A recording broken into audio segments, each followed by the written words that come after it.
Let's get to the money. Let's get to the Money. Let's get to the Money. Let's get to the motherfucking money. Fuck the bookies, fuck the bookies. FTV screaming fuck the bookies, fuck the bookies, fuck the bookies, fuck the bookies, fuck the bookies, fuck the bookies, fuck the bookies. FTV screaming fuck the bookies, fuck the bookies, fuck the bookies. Middle finger in your ass screaming fuck the bookies. Woke up in the morning, grab my little black book. Yesterday can eat a dick, cause we lost by the hook. Can't win them all, so you never see me get shook. Today's a new day, the bookmaker's getting cooked. When I spot a dirty K, the full units getting played. Always find the value, I would never be afraid. Scared money don't win, but I'm not going all in unless I see a bet I love, then I put my balls on a bookie's chin. Let it all soak in, doubling my bread, winning money with my friends. If you got the itch and you wanna go big, follow Sharpie bets and you gon' really fucking win. This is not financial advice, it's entertainment. But if I find the right price, believe I'm parlaying it. You can see my spreadsheet, I'm winning, not just saying it. Profit in the green every week, I'm never negative. I can bet an ace or a shitty all picture. Pick the right spots cause I'm the K-pop whisperer. Shut up when I speak until you finally get the picture. I'm the best in the world, tell me you getting richer. Fuck the bookies, fuck the bookies. FTV screaming fuck the bookies, fuck the bookies, fuck the bookies, fuck the bookies, fuck the bookies, fuck the bookies, fuck the bookies. FTV screaming fuck the bookies, fuck the bookies, fuck the bookies. Middle finger in the ass screaming fuck the bookies. Let's get to the motherfucking monies. And here we go. Welcome to the Balking Dead, guys, where there is no sleep for the wicked. I'm your host, Sharpie's Bets, and of course, guys, it's Friday, and we have us a treat today. Spin Doc Sports joining us for this monster card. How you doing? And I know you're ready, seeing you replied to me this morning. I'm glad you put Burnes on this card. Oh God, yes, I'm ready to go. I was This is actually one of the cards that I was looking forward to going through the most over the last like 3 or 4 weeks. Because I mean, we think about all the big names we got on this one with Greene, with Fried, with Senga, with Javier, Castillo, Burnes, Darvish. I mean, Kershaw. My goodness, there are so many good pitching matchups tonight that I know Friday night's a night to go out, but God, I might have to just stay in and watch some baseball. Yeah, we are going to stay in and watch some baseball, baby. This show is sponsored by PrizePicks. If you haven't, go on over there, use that promo code PUBSPORTS. On your first deposit, they will match you up to 100, minimum of 25. As you already know, guys, we have another sponsor, Dubby. Not Doobie, even though I just burnt one, guys. It's a clean energy powder with no come down to your day. Simply, guys, by scanning the QR code on screen, you will get 10% off your first order by using the best promo code in the world, Pub Sports. Shout out to the chat, guys. Appreciate you all for coming. Shout out to the best producer in the world, Big Show Picks.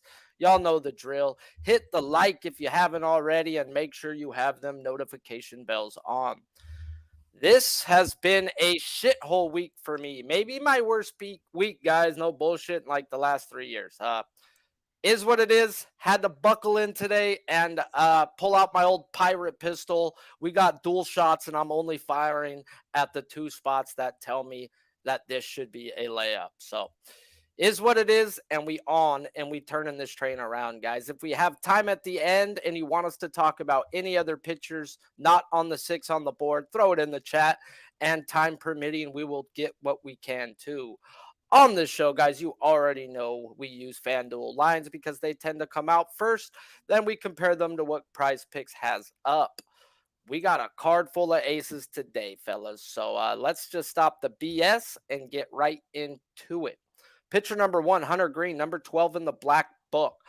30.9 K percentage last year with a 9.4 walk percentage. This year, he's at a 32% K percentage and an 8.4 walk percentage. Opening line, and call me psychotic, guys, is over 5.5 minus 132. It was there for about 25 minutes, and then it steamed all the way to a minus 108, 7+, and that's where it's roughly at around now, guys. So PrizePicks has him at a 6.5. His earned runs and pitching outs were not available. The lineup is 6 righties, 3 lefties. K per 9 last year, 10.3 at home. 13K per 9 on the road, with 13.4 versus the left-handed side and 10 versus the right-handed side. This year, he's already jumped it up versus both lefties and righties to a 14.1 versus the left-handed side and an 11.4 versus the right-handed side. Spin Doc, I texted you this. Did you see the fucking line they put out on this fucking crap? I'm so glad I snapped the picture because I don't think no one would have believed me. Nobody believed you. No one will. No one will believe me. I didn't get the one of Lance Lynn. They had Lance Lynn last night at 4.5 at minus 115 too, guys, for about 25 minutes. I don't know what was going on. The book's fucked up or not. I don't know, but they were there. So go ahead, my guy. Yeah, I'm going to go ahead and actually chalk up Greene with the 5.5 to being a mistake, because in no world should he be at a 5.5. You know, if you have any book that is a 5.5, that's a pretty easy overplay for me. And more specifically for a pitcher like Hunter Greene, with how he's throwing now and just the White Sox in general, under is just not an option here. I've said it on this show and others before too, is that with most props, you have 3 options. With this one, you have 2. You play the over, or you don't play it at all. Greene, a 91st percentile for the season, which has actually gotten better over the last few starts. 91st percentile whiff rate, getting guys to swing and miss. Why that's important is over the last 15 days, the White Sox 12.6% swinging strike rate. That's 4th worst in baseball. Only Oakland, Seattle, and Atlanta are worse. However, the difference is that all 3 of those teams have a higher, or actually no, 2 of those teams, Seattle and Atlanta, have a higher or better overall contact percentage than the White Sox. So when you compare their swinging strike percentage to the overall total contact percentage, the only team that is worse than the White Sox in the last 15 days are the Oakland Athletics, who are essentially a AAA affiliate poverty team. So when I look at Hunter Greene here, when I combine the swinging strike rate, I should say, when I also combine the fact that the umpire in this one tends to skew a little bit more towards pitchers, and in his starts, pitchers have anywhere from a 4 to 8% bump in their strikeouts, and also the fact that I realize that the White Sox have, certain guys that are everyday players, but at the rate that he is K-ing lefties this year, 3 lefties almost might be too many. So 6.5 for me is a very, very good value with the over. I think when I saw it this morning, it was at minus 135. I'm not entirely sure what it is right now, but if you can get anywhere in that range, and you want to have money on this game, I think you can very comfortably play an over here for Hunter Greene. White Sox, Yeah. the White Sox swing and miss too often. I get it, man, but people may think I'm a psychotic son of a bitch, and they're probably right. But last night for about 20 minutes, like I said, FanDuel had him up there for 5.5 at minus 128. I snapped the picture. I got the picture. So you can't call me a liar here, guys. So that right there, I instantly text Spin Doc like, bruh, do you see this shit they got on Greene? And by the time he got to it, I just had to send him the picture. But yeah, it was 6.5. It was stupid, bro. Like, what the hell? So it had to have been a mistake on both these guys. So let's just cap it right at 6.5, guys. And still, the fact that they would put it at 6.5 seems way off to me, guys. Greene has had the same winning percentage over the last 10 games to the 7.5 and the 6.5, a stupid 80%. So what the fuck are the books doing? Like, they're going to just give you money right here? To me, I can't, dude. At the end of the day, they just don't do free money. Everything says this should be a smash spot in my hands. Yeah, if you don't go look at strictly the K and walk percentage, guys, they're not hitting. So Greene should go 6 innings. And by all the numbers and all the math, everything to me screams smash spot. So this to me, it should be 7.5, and the fact that they've dropped it down even 1, not even talking about where the accident came out at, I can't fuck around with it, guys. He's hit 80%, 6.5, and 7.5 to the over his last 10. Why is it not at 7.5? So is what it is. I can't figure out what the books are doing. The only reasoning why would be because they have 6 right-handed bats and 3 lefties, but the dude's been striking out righties at an 11.4% clip too. So this dude's on a mission. He figured something out the second half of last season, and he's been dominating ever since. So Hunter Greene to me is over or not, but the books want me to bet this over, so I need to let it go and just lock in on what I can do right now, and that's bet spots that I think that are going to be layups. Yeah, Now, The only thing I would say about Greene is the one thing he has had trouble with in a few of his starts. Now, not really affected the strikeouts too much, is getting that first pitch strike, only at just over 61% for the season. Few starts, he's been under that 60% threshold, which is what I personally usually look for. White Sox first strike percentage is about in the low 60s as well. Umpires should not play a factor here. Brian Knight is actually a pretty accurate umpire. He's very neutral. So if Greene can get those first pitch strikes and can get ahead of hitters, then he's got a great chance of getting this. If he does not, then there is a possibility he runs out of pitches. and I mean, to me, with the line at being at 6.5, that's what the books are banking on to me right here. Because, like I said, it should not be a 6.5. This guy's been a damn monster, guys, and this team's struggling for the life of them. You could throw them a life raft right now, and they wouldn't catch it.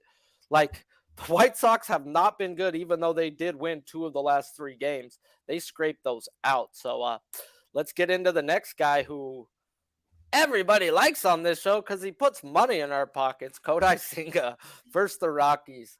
Number 65 in the black book. 2022, he played in the MPB. This year, he's got a 27.4 K percentage and a whopping 15.4 walk percentage. Opening line was 6+ at even money. It was now minus 134 right before the show started. PrizePicks has him at a flat 6. Hits allowed under over 4.5. Projected lineups would be 6 righties and 3 left-handed bats for your Rockies. This year versus lefties, he's got an 11.3 K per 9 and a 10.9 K per 9 versus the right-handed size. Very small sample size, though, guys. 26 innings, 32 strikeouts. Yeah, I thought we were getting a 6.5 here, my guy. What's your opinion on this guy? Oh, man. On the surface, it looks like a smash spot, but then to your point, Senga, I think, has enough of a background now where you can, I think that you should be adjusting his line. I was the same way when I went through. So I always run through my numbers first, assign a line second, check the line third, and then go back and deep dive on the ones that I think that there's value on. So in doing this, I had Senga at a 6.5 with regular juice, meaning like anywhere between minus 105 to minus 115 on both sides. And we get a 5.5. Now, granted, the over is juiced. But when you look at the Rockies, now the franchise itself, the team this year obviously is not very good. Only in the last 15 days, only striking out at a 23% clip against right-handed pitchers. Not the worst number in the world. The other thing I get a little nervous about is the walk rate here. Colorado's walk rate in that same time frame, 9.2%, which is just a little bit above average. But Senga has had some problems with walks, and 15.4% for the season and 14.9% at home. Those are inflated numbers, and those can come back to hurt you.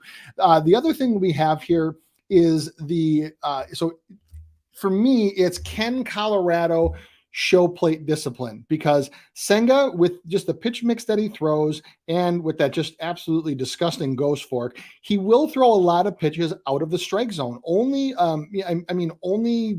he's had some games where he's had some shaky first pitch strike percentages. The umpire for this one, John Tempane, is one of the most accurate umpires in baseball. So if Senga is going to throw some of those pitches and try to get ahead of hitters with the breaking stuff, if Colorado can stay disciplined, this 6+ might be a number that's a little difficult to hit. Now, what will they? That remains to be seen. Over the last 15 days, they are 21st in swing rate outside of the zone. So towards the bottom, but it's not like they're like god awful. Same thing with called strike and whiff rate. And then overall for total contact rate, they are 21st as well. So below average in these areas, but not the team you think about striking out a bazillion times. So I'm probably going to be passing on Senga. If you wanted to play him, I'm not really sure that playing the Rockies on the road for an under, especially at this number, has value, especially when, at least earlier today, it was only even money. So probably just a pass overall for me, because I was expecting the 6.5. And, just looking deeper into the numbers, I can see why they dialed it down a bit to 5.5. Yeah, man. To me, this is the line where I made it last night. Like you, I said if they put a 5.5, it's got to be minus 160 or plus money or to even on the 6.5, guys. And I Yep. really thought the 6.5 was coming, guys. Like he's hit this all but one game this year. No, man, and they opened it at even money, guys. Mind you, this has just been steamed up. That's why we're getting juice on it now. And I wasn't willing. That right there at the even money scared the living dog piss out of me. I was like, what? Even money on a thing he's hit, what, 4 of 5 or 5 of 6? Yep. That don't make sense to me, guys. And if it don't make dollars, it don't make sense, guys. So why is he at a minus 135? Now, I thought, okay, maybe the rain. And I went and checked it out. There was some rain, but even though if there is, it dies down, guys. So they might suspend this game for an hour and then it opens wide up. So there's no rain involved to be worried about. There's a long enough gap to where it drops from like 30 to 10 to 5. So they're going to get this game in tonight. And so let's go dig at the Rockies numbers, guys. He's hit this 4 of 5 games this year, and they gave us even money, and it's still bettable at the 5.5. They want you to bet it. I can't do what the books want, guys. If we look at their numbers, the way I like to go look at them, they're walking a little bit above league average. Their strike percent and strikeout percentage is right about league average. They're top 5 in batting, top 10 in all the power departments that I want to look at. And the only team that Senga's faced that's even had top 10 hitting numbers were the Giants. And guys, that happens to be the only time this man didn't hit that 6 strikeout prop, guys. So, and the Giants had a high strikeout percentage at the time. So I even ran it that day and I got waxed. So, at the end of the day, there's just too many factors in. And the fact that they're giving you a 5.5 and a bettable juice is an easy reason for me to stay off, guys. But like he was saying, it's still over and nothing for me. I just can't go over here. Anything extra? Nope. That's all I had for Kodai. Good. Glad we're seeing the same way because I'm running in a wall sometimes. So there's just one of those. It's one of those ones where I look at and I want to bet it so bad, but then there's that little voice inside me that is like, God, something seems wrong about this one. Something seems wrong about this one. Yep, did not seem right. And I'm not hot enough right now to be freaking jumping at shit like that. Hey, I'll say this to anybody listening, anybody who does this. If you are invested and you believe in Senga and you want to play his over, I'm not going to blame you a bit. I would never sit here and say, oh my God, like, what are you doing? Like, you're throwing your money away. I mean, no. If you're going to play it, you got to play the over. Right. Playing the Rockies at only even money and under on the road. Like, don't do that. So pay the juice. It's anywhere between minus 125 and minus 135, minus 140, somewhere in that range. But if you're playing this one, you're playing the over or you're playing nothing. Yeah, real quick too. I mean, I talk about learning from my losses, and boy, have I had a few this week. Grayson Rodriguez should have never been plus money. I should have ran from that shit yesterday. This is the same thing that popped up, just red flags immediately when I saw that plus 100 next to him. Yep. So gotta just pay attention to alarm bells, guys. And if they're ringing, they're ringing, and they're ringing. So it's either over or nothing, though. If you are one of those guys that, like you just said, I gotta bet Senga, he's my dude, then you got to, bro. I get it. Search for the best line and don't pay the back's juice. It is what it is. Yeah. Now we get to talk about a guy who's done very good to me this year. Number 48 in the black book, Jordan Montgomery versus the Tigers. Last year, he had a 21.8 K percentage and a 5 walk percentage. This year, 21.3 K percentage and a 5.3 walk percentage. Opening line last night, 6 plus minus 160. I went to sleep, woke up to a 6 plus minus 116, and he's about there around the minus 105 to minus 115 range as we speak. PrizePicks has him at a 5.5. Earned runs, pitching outs were not available. The projected lineup for the LT Grays is 8 righties and 1 lefty. K per 9 last year was 9.8 at home where he is today, 8.6 on the road. Lefties, he struck out in an 11.8% clip, while righties a 7.2. This year, very, very tiny sample size versus lefty, 6.5K percentage, and an 8.8 versus the right-handed side. So pretty much a strikeout per inning happening right now.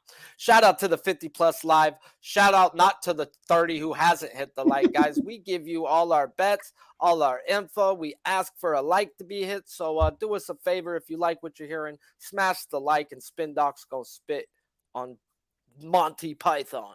Yeah. So Jordan Montgomery, you're going to hear this as a recurring theme for some of these guys is that, if you're thinking under on this one, then you have to ask yourself, do I trust the Tigers to not strike out on the road, especially a game right after they, for the most part, last two games, they held Justin Verlander and Max Scherzer in check at home from a strikeout perspective. Do I really expect that they're going to go on the road against a lefty and not strike out? Maybe they do, and maybe they keep it up, even though in the last 15 days, their strikeout percentage against lefties, 115 plate appearances, 21.7. That's pretty good. Overall, I think for the season, they're right at about league average. So, not a terrible team, but man, it's just so hard to trust an under for them on the road. So this is one for me where you are playing the over or you're playing nothing. I probably want to see a lineup before I make a final decision. I also want to see an umpire because this one is like super close for me. So my final math for Montgomery right now, using two of the three methods that I calculate, is I have a 5.17 and a 5.86, which those can very easily in a home start can turn into 6. So I think this one is lined very appropriately, but like with the other, like with Senga, if you're going to play it, I would strongly recommend you play the over or nothing. I had to go make sure and check while you were talking because I'm like, dude, I my numbers better not be wrong or else I'm gonna fucking go jump off a bridge. But they're not. I had to go check. Pull Detroit back to 196 at bats, 200 at bats, like I like to do versus lefties. They're at 28.6K percentage, baby. Mm-hmm. But everybody tracks everything differently, and I do it my way, guys. Everybody has their form that works or formula that works, and you stick to it. So the way I like to do it, I pull it back 200 at bats, guys, and this is where I'm getting in on Jordan fucking Montgomery. Let's go it, guys. I had two guys circled last night that I wanted to get into, and I like to call dirty situations, and Monty is in one of them. Dirty meaning, guys, that they're striking out and they're not hitting, and man, oh man, does this man shine in these spots. Now, I made the lines last night, and what I was willing to pay for this spot, and they opened them up on FanDuel. The first book to even have them was 5.5 minus 160. I said, fuck you. And I went to sleep at like 9:30. It was beautiful. I slept freaking great. And I woke up and the juice was right where it should have been, right around the minus 110-ish. Slight juice for a Tigers tax, but not much. The minus 160 was just like, holy fuck, guys. Y'all really think y'all know what I know, and I'm not going to pay that juice. So not today, not tomorrow. Now let's get into it. If we go by the number and the line I wanted, guys, I wanted Monty Python 5.5 strikeouts at anywhere from, should have been plus 110 to actually even money to a minus 130. If they were going to tax it, I could have seen higher, but I can't be paying super juice because they know that they're in a great spot. When I look at Monty, when he's in these spots, just off this year alone, guys, he is 3-0 to the over versus teams with a 24% strikeouts with the amount of bats needed, averaging 7.3 strikeouts a game in these spots. And if we take it back to the post-trade last year, where after he was traded, Monty is 8-1 to the over 5.5 when facing a team with a 24% strikeout rate or worse and averaging 7 strikeouts a game. There we got that 1.5 wiggle room, guys, that I asked for in a nice spot by the numbers. Tigers are walking below at league average, striking out at a 28% clip, and their batting average is top 5. Cool beans, guys. Get on second base so he has to strike out the next guys. But their power numbers are nothing to speak of. So, yeah, Scherzer they held in check. They were cheating. Scherzer was cheating. We all should have been on that under, dude. I coughed the under. I don't bet unders, but I did go under. I mean, if you didn't catch that, then what the fuck? PrizePicks had him at a 7 before the books even put a line out on him. I was like, what are they doing? Under. I should have bet it, but whatever. They did not hold Verlander in check. Fuck you, fucking Buck Showalter. Arguing with you to stay in the game at 79 pitches. Getting a strike 3 called back in the first fucking inning was some ho shit. And he would have hit 7 strikeouts on 100 pitches. So I'm not going to buck that one. Whatever. He got pulled after 79 is what it is. I lost a whole fucking load of money, but he goes 100. I think we get there, but don't get the bills paid. So when I get into it, guys, I got on to Monty, guys. I'm on that 5.5. I got in at -105. And I usually like to run his outs with it. Now, when I looked at his outs versus the K percentage that we're facing here, 24% or worse, he's 2 wins, 2 losses with 5 pushes to the over 18 outs where he's placed at today, guys. So at first glance, 50-50 don't seem like a good reason to bet his outs. So we dig deeper, guys. The games with teams who had a K percentage and couldn't hit the broadside of the barn like we're getting with the Tigers today. He was 1 win with 2 pushes to the number, guys. 3 games with 2 pushes is not enough for me to bet his outs. I don't bet for a push. What I will bet, though, is him to go get that 5.5 strikeouts tonight. And doing so, doing hopefully quite easy, guys. Like I said, he averages 7 strikeouts. He's got an 88.9 win percentage the last 9 games versus teams with a 24% strikeout rate or worse, by the way I track it.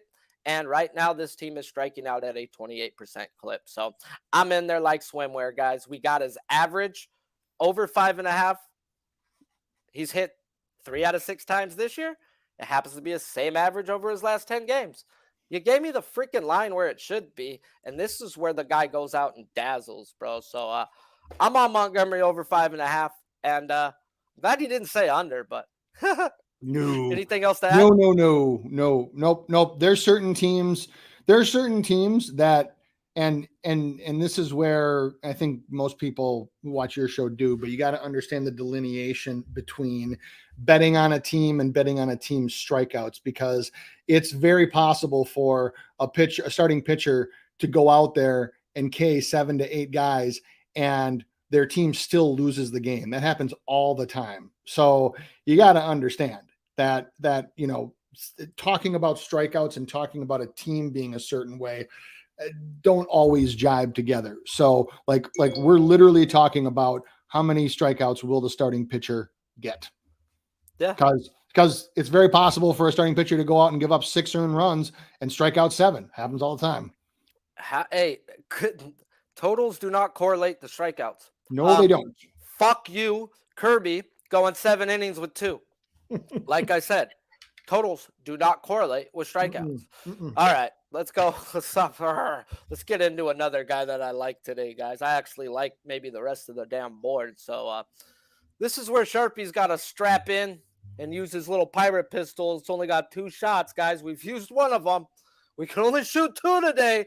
So we down to talking the best game on the board, guys. Let's talk the first pitcher up. Christian Javier, number 9 in the black book at the Mariners. Last year, he had a 33.2 K percentage and an 8.9 walk percentage. This year, he has a 29.5 K percentage and a 9.4 walk percentage. Opening line on FanDuel was 8+ plus 116. Every other legal book out there, guys, opened them up around the -120 range at the 6.5, and that's pretty much where he's at now. Maybe -130, except for FanDuel. They're the only ones being douchebags, and they're just giving you plus 116 on the 8+. 6.5 on PrizePicks. Pitching outs under over 17.5. Projected lineup for your Mariners is 5 righties, 4 lefties. K per 9 last year, 11.4 at home, 12.1 on the road where he is today. And versus the left and right-handed side, he had a 10 K per 9 and only a 7.1 this year, and a 13.8 K per 9 compared to a 12.3 this year. I'm not putting too much into his K per 9s this year because, like we said, we stayed off Javier the first few games because his velo was down, guys. We noticed it back versus Toronto, and we started betting him again on from there, guys. So this does have kind of skewed stats to me if you just straight want to look at how he's been versus lefties and righties. I will go how he's been career-wise. So roughly around that 10 strikeouts per 9 versus the left-handed side, and on that 14 side versus the right-handed side. So what you looking at here, Spin? So for Javier, I look at for this one, of the teams on the board last 15 days against right-handed pitching. And yes, there's some variance in which right-handed pitchers they faced, but what team has the worst strikeout percentage against right-handed pitching? Ding, ding, ding, ding, ding, ding, It's ding. the Mariners, 30.8%, or actually, depending on how you run it, over 31. It's actually even worse against starting pitching. It's almost 35.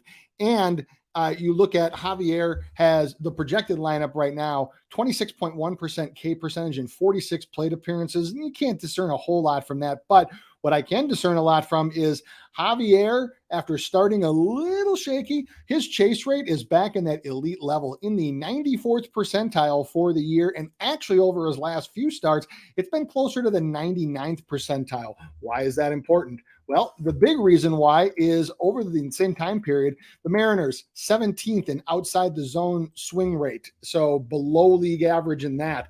And they are bottom third in called strikes plus whiffs at almost 30%.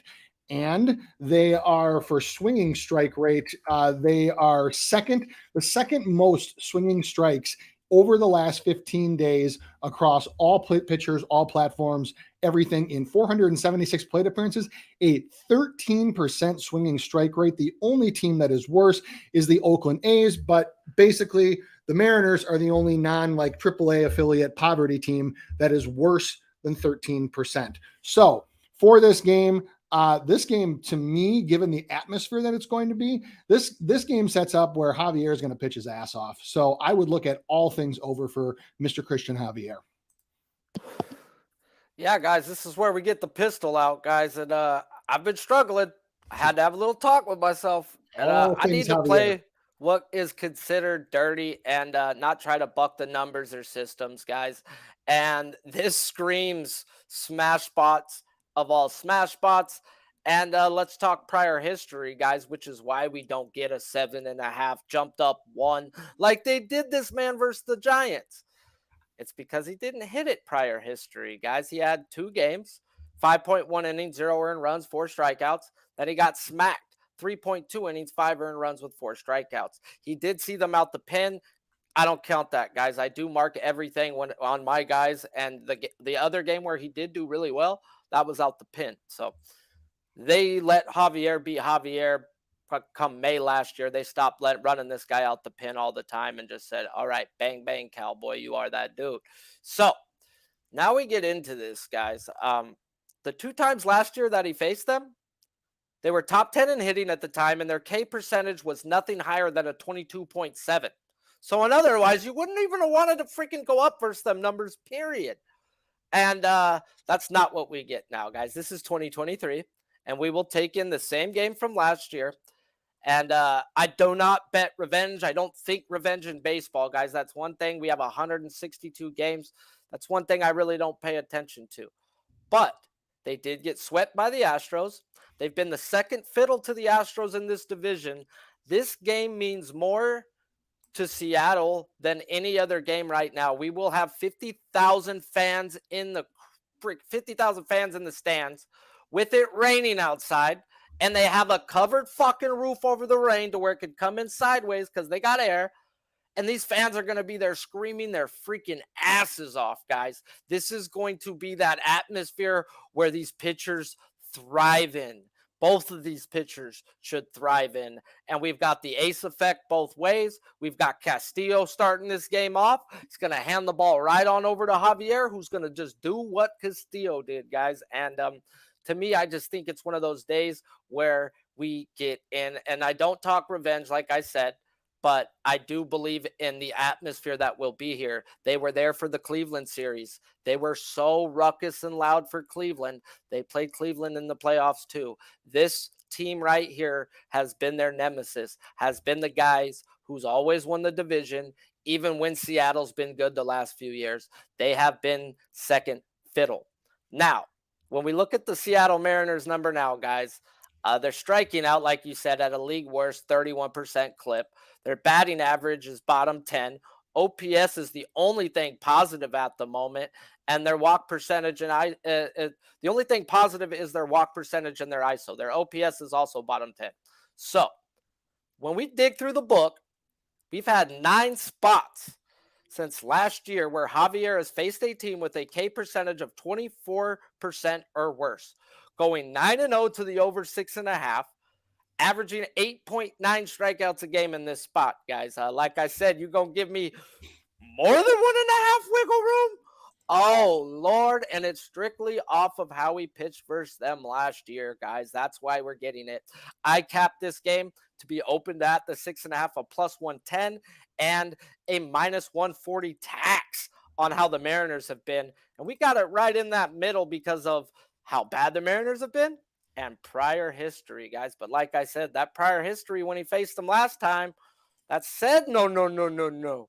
This is different, guys. And when we talk about how he does versus team with a high strikeout percentage, guys, he's 9-0 to the over 6.5, averaging 8.5.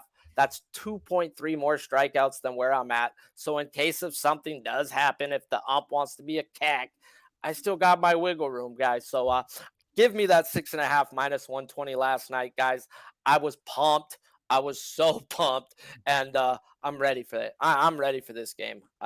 I'm turning this shit around today, guys. Yep. Anything else to answer? No, I 100% agree with you. The only thing I was going to say that would support the over as well is the one thing Javier has had a problem with is racking up his pitch count, because he does throw a first strike percentage only 57.6% of the time. It's in the bottom third of, or bottom to 40% of starters. However, when you look at that, but you compare that against what the Mariners swing rate is, which over the last 15 days, they have one of the highest swing rates in baseball, almost 50%. So you think about that, about how many pitches that a pitcher tries to dance around the zone, throw it outside, whatever. The Mariners as a team are swinging at every other pitch. So it's no surprise that their whiff rate is so bad. So when you have a pitcher that does throw a lot of pitches early in the count outside of the zone, try to dance around, try to get some cheap strikes on weak contact fouls or whatever, as Javier does, you look for a team that's going to be swinging at those pitches. And we have a perfect candidate tonight with the Seattle Mariners. So I said, I just gotta not buck the system. Nope. Wait for a perfect spots and attack them. And this is where if I was hot, I'd be on this guy. So let's talk about the next guy, because I'm not hot, so I can't buck the system, guys. So let's talk about Luis Castillo, the other side of this matchup, number 39 in the black book. Last year, 27.2 K percentage and a 7.3 walk percentage. He got better, 28.1 K percentage and a 5.3 walk percentage. The Cincinnati Mariners, I mean, they only have 3 or 4 of their guys from last year. Morning line, guys, 7 pluses minus 112. I didn't get the closing line on him, but roughly right around there. 6.5 on PrizePicks, guys. Pitching outs under over 18.5, and that is key to me when we do break this down, guys.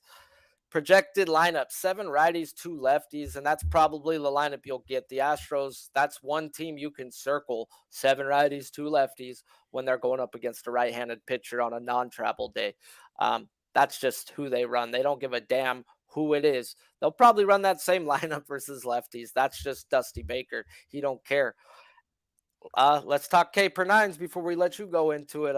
Last year, 10.6 at home, 9.4 on the road. Can't put too much into it. He was in Cincinnati for more than half the year before the trade deadline. Lefties a 9.6, same exact as now this year. He's at a 9.6, and he's pretty much the same as last year to this year with a 10.2. So Castillo's Castillo. What you got to say? Yeah, I mean, the one thing that I have noted for Castillo this year has been consistency. He has been an extremely consistent force when it comes to earned runs, location, strikeouts, velo. I mean, everything is just right down the line. Even look at his chase and whiff rates and walk rate too. None of them are in that 90th percentile, so the upper echelon, but none of them are below 73 either. So he has just been a solid pitcher. With this one, though, when I run all the numbers, I want to lean on the over for this one, given the environment that it'll be. But I keep coming up with a few scenarios where he's one short. He's going to get strikeouts. Don't get me wrong. Like, he will get strikeouts. But then I look at 350 plate appearances last 15 days against righties. Astros, who started the year king at a crazy rate, have actually gotten a lot better, 21.4% during that period of time. They have faced some weak pitchers, so you have to dial that up a little bit. In the end, I think that in most scenarios where you play this game, Castillo gets 6 or 7 and not many other results. So if you believe in him and you believe, I mean, I personally don't, I'm with you, Sharpie. If you believe in the home, you know, the home crowd and the revenge angle, and we're going to, kick your ass on national TV to get revenge. If you believe in that, then over is probably the way to look here. There aren't many scenarios where I think this goes under. I'm just not 100% convinced on the over yet. And so if you want to, Sharpie, talk me into it. I got my book up on my other screen. Hey, bro, if I can't bet it because, like you said, the strikeout numbers and shit, I gotta just fucking play nice spots. And Sharpie hasn't been hot. It can't buck the system. But if I was to buck a system, guys, it's won this game, and it's right now, guys. I would play his over, and let's talk about it. After coming over last year from the trade at the trade deadline, he didn't see the Astros in the regular season. I personally never, ever look at the playoffs. That's a different monster, guys. Having to take in must wins, coaches going to pins early for any other freaking reason. I just don't take playoffs as a different animal than the regular season. So I do not count playoffs into the way I cap.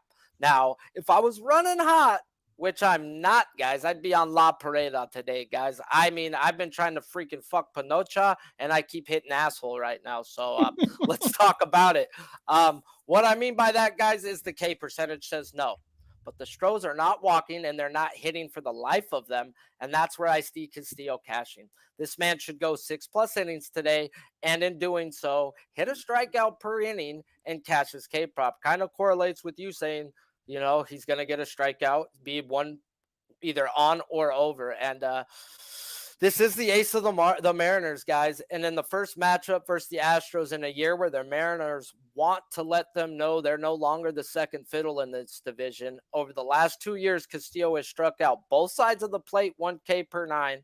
And the righties about a half K better, actually, guys. So when we get into it, that favors Castillo right there. There's going to be 7 right-handed bats in the lineup. And I do not talk revenge in baseball, but the fact that the Astros swept them in the playoffs last year, and the Mariners have been the second best team in the American League West over the past few seasons. And if you remember the crowd that the Mariners showed up for Cleveland, like I was talking about, when this guy gets 2 strikes, he is a Latin player, guys. This guy's juice. This guy goes off the crowd. This guy is going to be humming. You see that guy flip his hair, do the bang, bang, shoot him bangs. You're going to see that shit today, guys, from him. He is going to feed off of that 40,000 cheering after 2 strikes. He is going to look for that punch out, guys, where he normally don't. This is that playoff atmosphere, guys, where 1 run, 2 runs could win the game.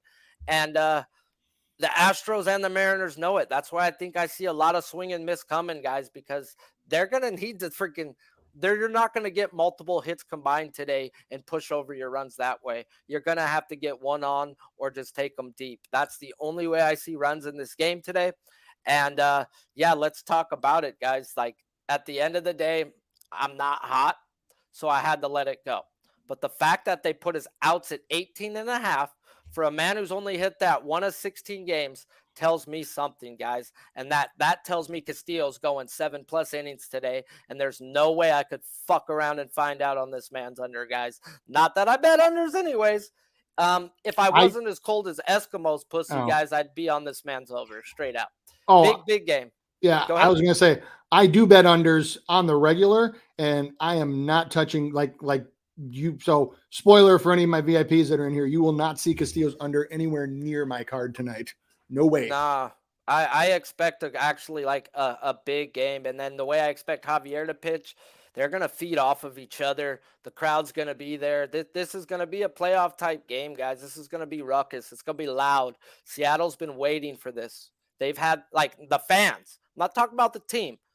Yes, this team wants to beat the Astros. Of course they do. Everybody wants to beat the Astros, okay?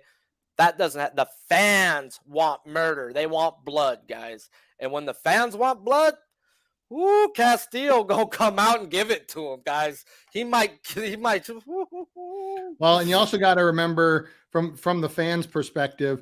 Remember, not only did their season end, but also remember one of the ways that it ended in that, like, it was like 12, 13, 14, however many innings it was, just the most heartbreaking fashion you possibly can. And yes, the players are professionals, and yeah, you have guys coming in from new teams and whatever. That's why I don't put a whole lot of stock into the players' perspective.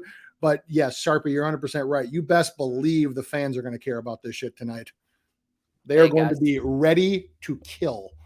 It's a big game, guys. I expect these guys both to deal on both sides of the bump, guys. And then I may know a man who knows a man who knows a man for betting unders, guys. That's on the full game in this spot. So if you can't read between the lines, I can't help you out there. Pitcher number 6, the one that you were happy that I put on the card. And the first thing I talked to you as soon as we popped back in StreamYard, I'm like, did you bet his under? Did you bet his under? Because I was like, I fucking want to, but I don't bet unders. But let's talk Corbin Burnes, guys. Number 7 in the black book at the Giants, 30.5K percentage last year with a 6.4 walk percentage. Grab your trash cans and puke in a barrel because he's at a 19.7K percentage right now and league average walk percentage. Opening line 7 plus minus 108. PrizePicks has him at a 6.5. And the closing line is now plus money on the 7+ strikeouts. Earned run pitching outs were not available on PrizePicks, where his projected lineup is 5 righties and 4 lefties, where that normally would help my guy. Normally, but that's 2022. 11.3K percentage at home compared to an 8.3 on the road. Lefties, 12K per 9, while righties, he had a 9.5. This year, not so great, not so good. Not so good. 7.3 and a 7.1 respectively, if you want to say, or we'll say disrespectively, because this is just nasty what Corbin Burnes is doing right now, guys. He's just throwing up in a bucket. So, yeah, what you got on old Corbin? Because he's not new, man. Or new Corbin. Yeah, so new Corbin. So first of all, you know, for anybody looking at Corbin Burnes and saying, like, what the hell happened to this guy? There's a few factors, but you need to look no further than the same thing that happened to Kevin Gausman last night has happened to Burnes this year. What happened to Gausman last night? His velo was down. Started off, Sharpie, we talked about before the show, it was a little down. It was in the 93-ish range, and then it just dropped off a cliff. It dropped into the low 90s. You do that against major league pitchers. Sharpie, you mentioned it to me too about Max yesterday, about with his velo down. Dude, you can put all the sticky shit you want on the ball to spin the ball. It ain't gonna help. You look at Burnes, so his cutter is his most off-thrown pitch, throws it over half the time. Last year, velo averaged 95, which is pretty well consistent with his career. 93.9 this year. He's been in the low 90s in some games for average. His curveball is second most off-thrown pitch, 81.6 last year versus 80.3 this year. I could go on, but you get the point. So the only problem that I have with this, and the only reason why I'm not saying this is tout prop number 18 or 19 or whatever the hell it is we're on, is that he's against the fucking Giants, who are an absolute poverty team when it comes to swinging and missing. So last 15 days, 331 plate appearances versus right-handed pitchers, 25.4% K percentage. Anything over 25, you're playing with fire. Projected lineup, 51 plate appearances, but lifetime against Burnes, this team has struck out 23 times in 51 plate appearances. That's not something you can just overlook. So not that I think he'll K guys at 45% tonight, because he hasn't done that all season or come close, but it is something you have to take into account. For this one, Sharpie said it when Sharpie, you said it when you started. I want to be on this man's under so bad. I really, really do. He's on the road. They're traveling across the country. I mean, everything sets up for an under here, but God damn it, it's the Giants, and I can't do it. I have this thing, my own little set of guardrails. One of them is I call No Under Island, and there's a few teams that go on No Under Island where I'm like, I don't give a fuck who the pitcher is, unless the line's like 14.5 or something ridiculous that we never get. I'm not playing an under on them. The Giants and Oakland are in that boat right now. So therefore I have to pass on it. But if you are looking at this one, no, do not get tempted to play this man's over. He doesn't have the same push this year in his lower body. He doesn't have the same velo. His spin is holding about the same, but to that point, if you can't throw your normal velo, you can put as much spin on the ball as you want, and it's probably not going to help you that much. Yeah, I mean, it sure is going to move an extra 2 inches if you're throwing it a mile per hour faster at the end of the day. Like, velo means more spin. Like, come on, bub. But let's talk about it, guys. So this is a spot where I thought the books are refusing to budge on the fact that Corbin Burnes is not Corbin Burnes from the past 2 seasons. Nope. Not saying he can't come back to that, but there has been a clear fall from Mount Rushmore of one of the elite strikeout pitchers in the MLB, guys. He may be the third best pitcher on his own damn team right now with Woodruff and Peralta. I actually got ahead of him. And this man was a Cy Young Award winner 2 years ago. So we get a 6.5 on Burnes based on his past, not based on this year. And would you laugh at me if I told you that when I made my line, I had a minus 150 on the 4.5? Because, yeah, that's exactly where it should be, guys. Or plus money on the 5.5, not plus money on the 6.5. They are basing it off of the past 3 games last year with 10 strikeouts or more versus the Giants. And the Giants this year striking out, like you said, at a 25% clip, guys. I don't chase women, and I don't chase K-props. Nah. I'll get me a BBW that'll come over happy, dog. So, yeah. I don't do it, guys. They've jumped this up at least 2 strikeouts, in my opinion.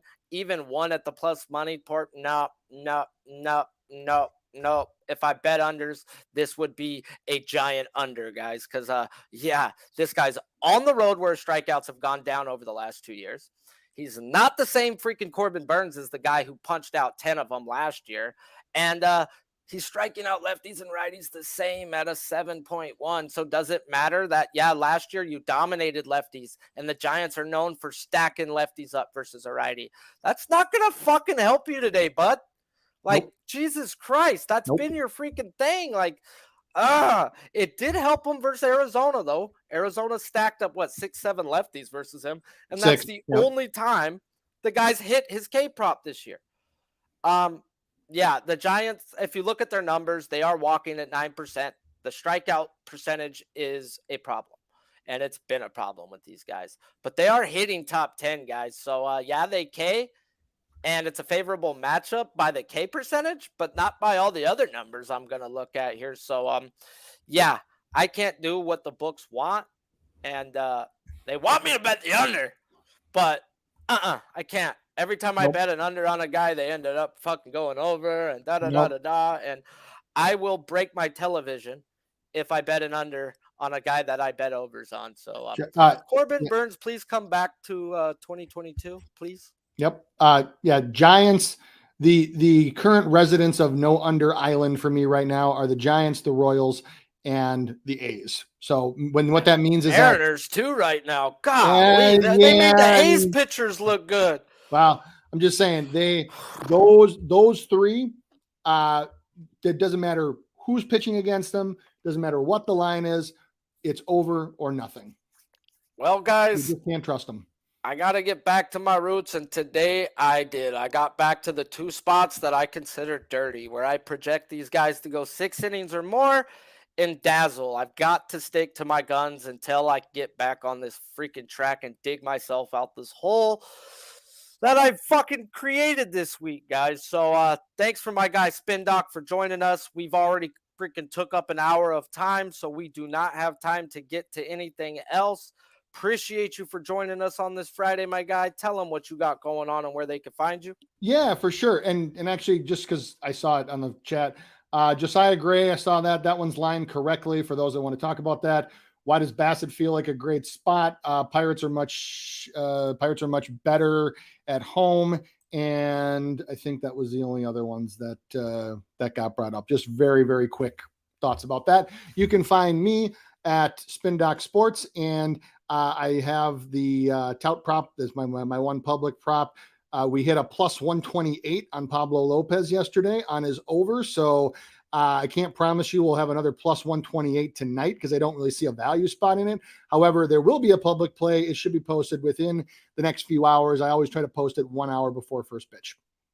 Yes, sir, guys. As y'all know, guys, my guy, our producer, Big Show Picks, the best producer in the whole wide world, is going to drop his link, guys, for his backyard talk that he's been doing with Billy Briz and MMA Locker Room. Guys, go help the boy out. Hit the link. Listen to it.